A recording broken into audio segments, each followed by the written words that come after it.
Hello, I am Elena Reid and I am from the Hearing Impairment team at Worcestershire Children First. We're part of the Sensory Impairment team, and the Hearing Impairment team is made up of teachers of the deaf, an educational audiologist, a senior hearing impairment teaching assistant, and a senior teacher on the team. Today, what I want to talk to you about is supporting hearing impaired children in an early years setting. And I'm going to share my PowerPoint with you now.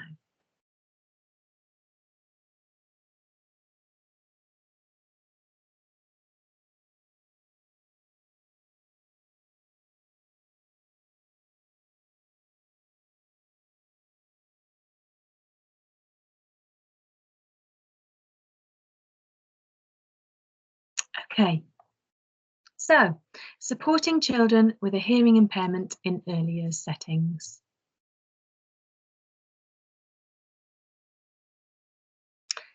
You can see that on this slide, we've given you an email link so that if any aspects haven't been covered in today's webinar, or you have any further questions, you can email us. The Early Years Inclusion team have put together a number of other webinars that you may be interested in.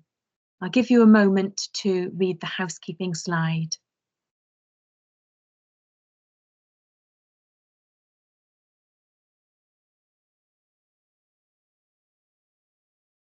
So today, what we're going to have a look at, I'm going to talk you through hearing impairments, and then I'm going to provide some strategies or top 10 tips for supporting hearing impaired children in an earlier setting. I'm going to give you some information on how to refer to the team, and then talk to you about support for parents and support for you, staff, in an earlier setting. And then to finish, I'll make sure that you've got the contact details for both our team, the Hearing Impairment team, and the Early Years Inclusion team. Okay, so we're going to start at the beginning. The Hearing Impairment team will provide direct support for children with a diagnosed and aided hearing loss. So if a child has hearing aids or cochlear implants, we are likely to be directly involved, and you will probably already know a teacher of the deaf if that is the case.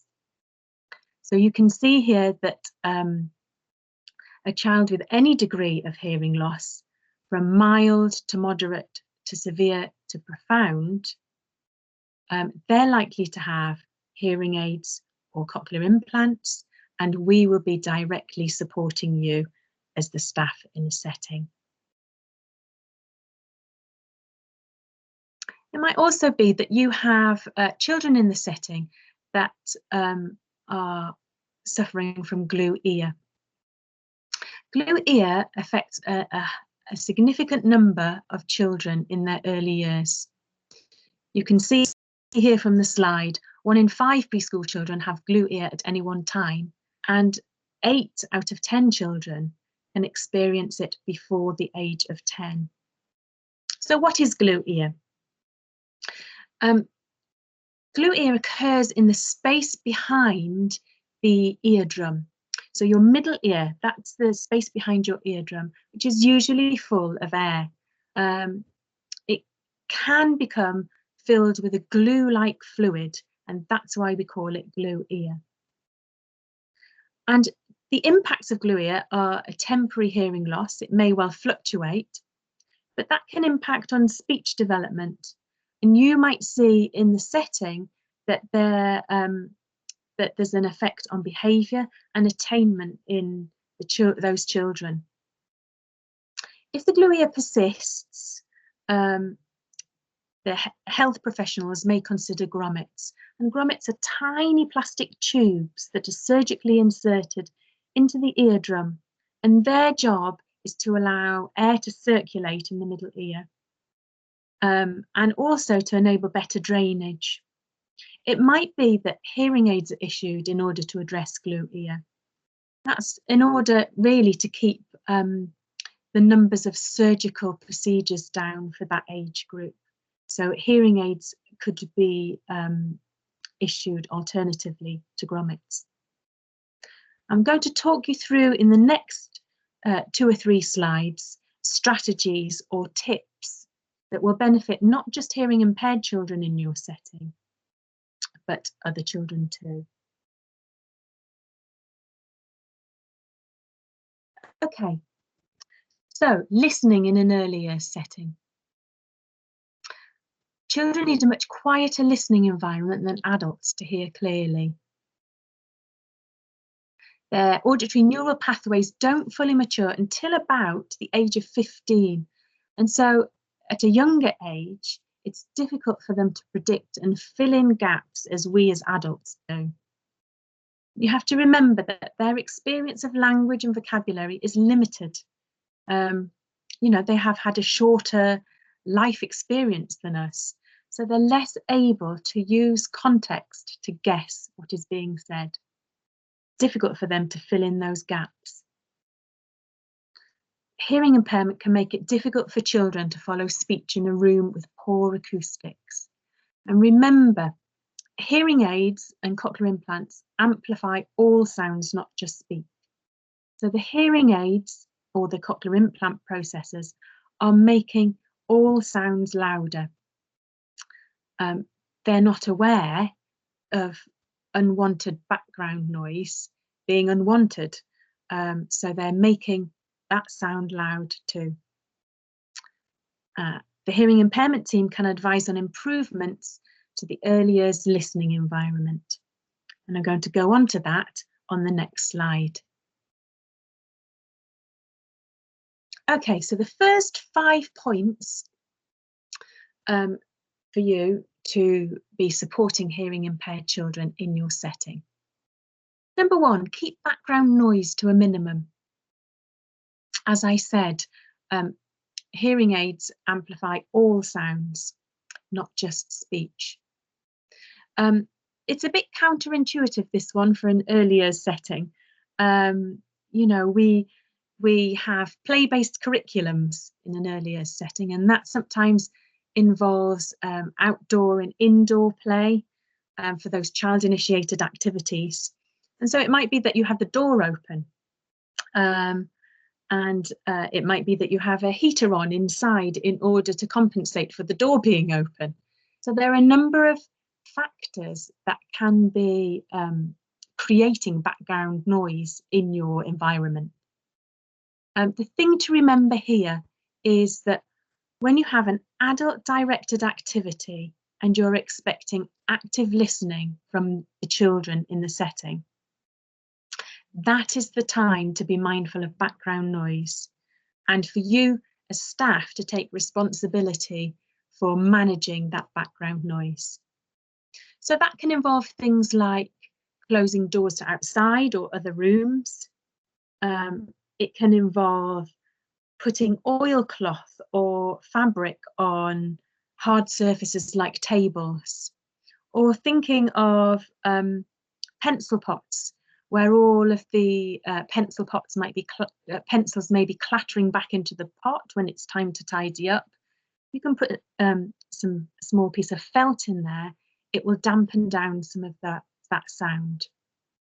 Think about when it's tidy up time, or a child-initiated activity is the Lego, and the Lego box is being emptied out. You know, the impact of that hard sound hitting off a hard surface when the Lego falls onto the table can be minimised, again, as I said, by putting something like an oilcloth, tablecloth down.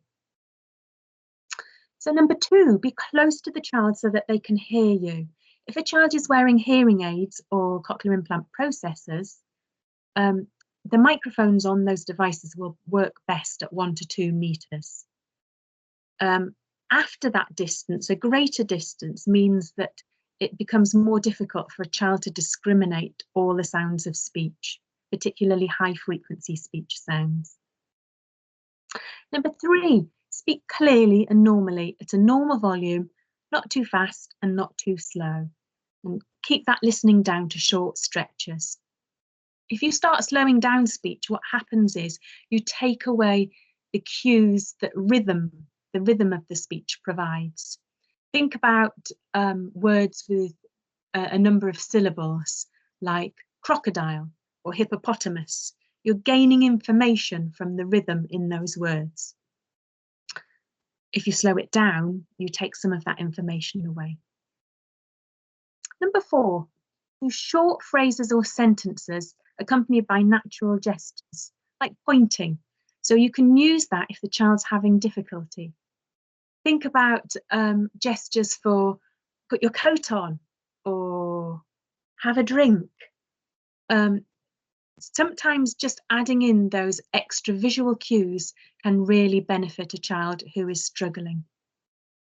Number 5, again, try to use as much visual support and reinforcement as possible. That might include photographs, visual timetables, gestures, facial expressions.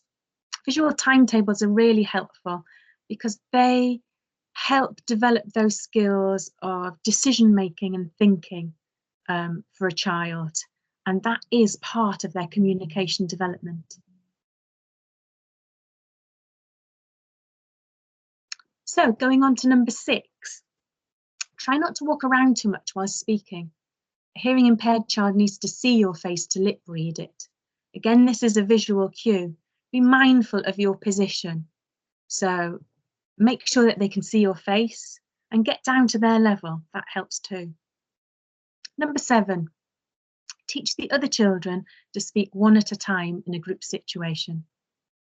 It's very difficult for a hearing impaired child to pick out who the speaker is if there's more than one person speaking at once. Number 8, always repeat other children's answers, comments or questions. So if we think particularly if you have children on the carpet for those active listening times that we were considering before, like story, singing, or an introduction to any adult directed activity.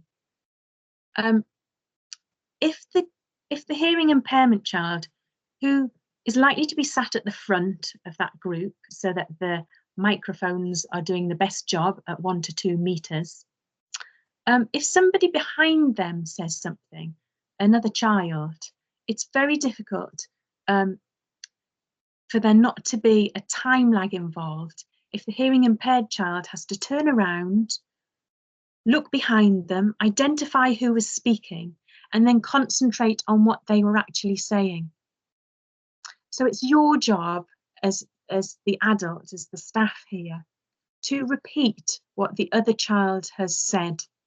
So if you can paraphrase what their answer was, that means that the hearing impaired child has received that information. And remember, they're entitled to all sorts of information. It doesn't have to just always be the correct answer. So some children might be telling you about what they saw on the way to school or the way to nursery or preschool that morning. You know, it might be that a worm that they saw on the path was of great interest. And the hearing impaired child is entitled to that information too, even if it isn't quite on task. Number 9, check the hearing impaired child knows the names of the adults and children in class and is learning the names of activities on offer. So this is really about empowering the hearing impaired child. If they know the names of the other children in the group, it means that they can then gain the attention of the other children in the group and build on that developing social interaction with others. And again, if they know the names of the activities that are on offer, helping again with that decision making and that planning, talked about that with the visual timetable. It gives them a way to be able to ask what it is or tell you what it is that they want to do. Number 10 is giving them a specific instruction. Now this is because hearing impairment children often appear to have heard what you said, but actually it might just be that they're taking cues from watching and copying the other children in the group. So you can give them a specific instruction, something like, Edward, Can you pass me the red pencil? And that way you will know which strategy they're using to understand what it is that's been asked of them. Hopefully those top 10 tips you will find helpful. Okay, so if you need to refer into the hearing impairment team, this is what you need to do. Again, we've got a link there, an email, a website address, and on that link, if you scroll down to the bottom of that page, which gives you some basic information on the hearing impairment team, you'll see that there is a link to the referral form. And we have an open referral policy, so that means that parents, settings or other professionals can refer into us as a team.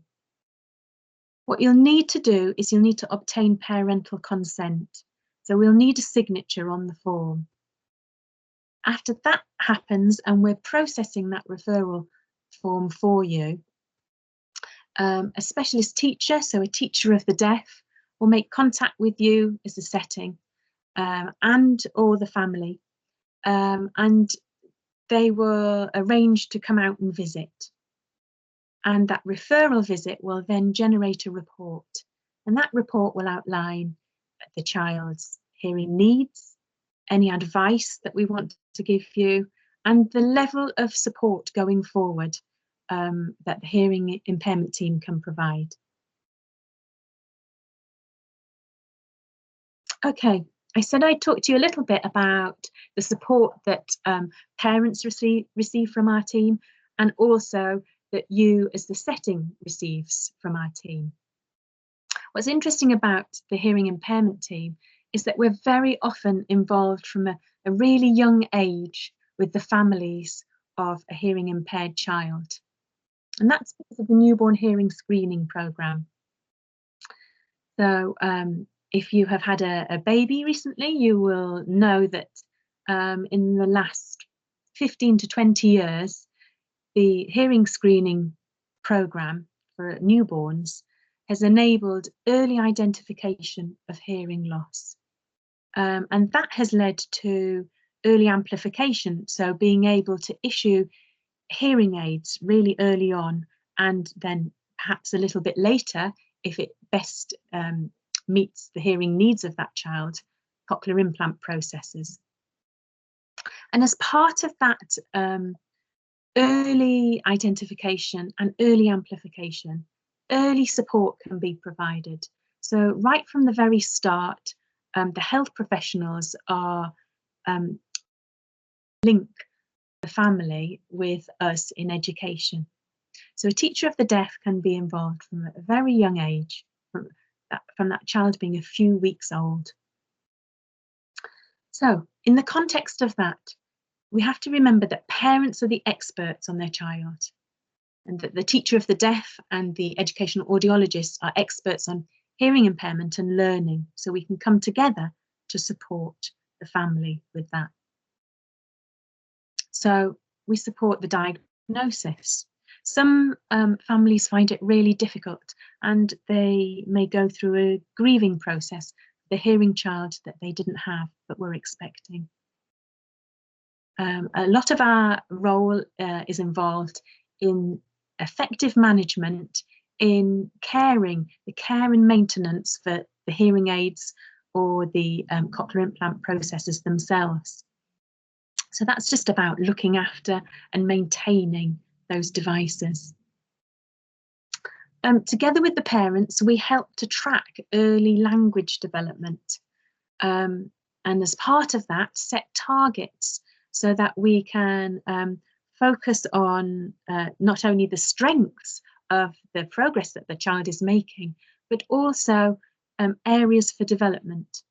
So that is already happening between the teacher of the deaf and the family and the child before they come into you in the earlier setting. And we support that transition so that when the family are ready for the child to have the input from an earlier setting, we support that transition to the earlier setting, and also obviously into school too. There's an important quote that we've got here from Action on Hearing Loss, and I'd just like to highlight it. Families must be at the heart of any decision-making process about their child and need accurate, accessible, up-to-date information to support their understanding of how to respond positively to deafness in their child and to decide what to do. I think that's really useful to highlight, and it illustrates our role in supporting families in that. Okay, so support for you as a setting. So we work with you to meet need and to support you as a staff in understanding how the hearing loss is impacting on that child's learning. And that might look like lesson observations, delivering training to you, and again, helping with transition. So that's really what our visits would look like when we come in to you in the setting. Again, we'd be helping with the management of the equipment. So helping you with the hearing aids or the cochlear implant processors, ensuring that, that they are doing an effective job. Again, we're continuing to track that language development. So where we've started that journey, if you like, with the families, we continue that as the child comes into the setting, and we use focused observations to allow us to find out that progress that the child is making. And we have specific checklists, if you like, that have objectives that are weighted towards a hearing impaired child. So we'll be using that when we observe. And that's part of the wider assessing, monitoring, review and reporting system that we have to check and to ensure that that hearing impaired child is making progress whilst they're with you in the setting. Okay, we have some children on caseload who have particularly high needs, and they're going to need some additional support. And that usually looks like the provision of support for sign language and symbols. And when I told you right at the start of this webinar that our team is made up of a specialist hearing impairment teaching assistant, she has a key role in providing some of that additional support alongside the teacher of the deaf, who is named for that child, that hearing impaired child. We also use as a team specialist equipment. They're radio hearing aids or radio aids.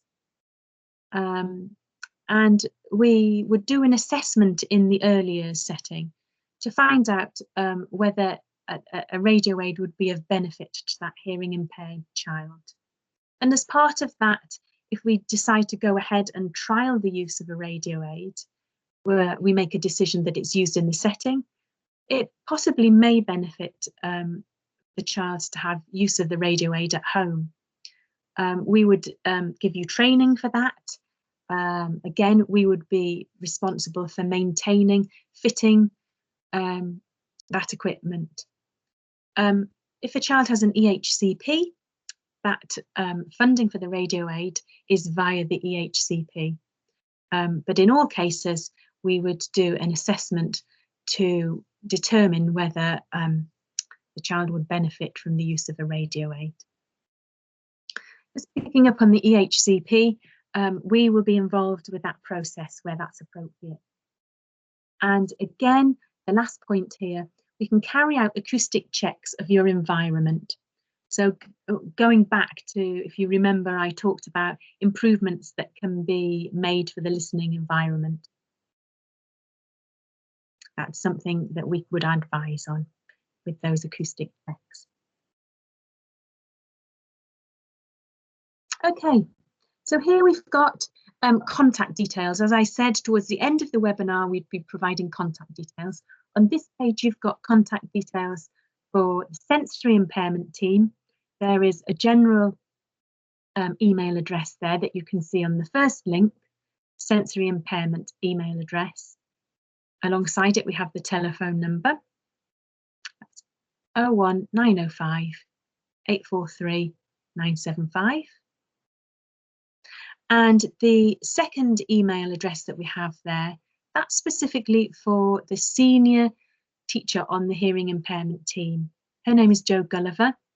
If you want to contact her by phone, that's 01905 846 379. So if you have any specific queries, or you need specific hearing impaired advice, feedback or guidance, then contact Jo Gulliver and she will be able to answer your question or signpost you somewhere else or direct you to the specific teacher of the deaf if a hearing impaired child in your setting already has a named teacher of the deaf. If you don't have contacts for that teacher of the deaf, Jo will be able to provide them for you. And here on this last slide, we're just providing contact details for the early years inclusion team. So you've got their email address on that first link,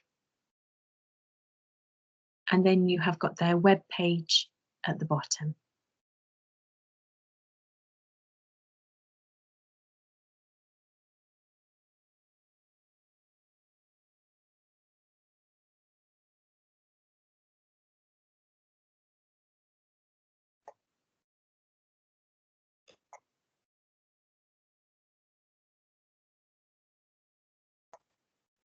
So thank you for listening, and don't hesitate to get in contact with us using those details that you saw on the screen on the last two slides. Thank you. Bye-bye.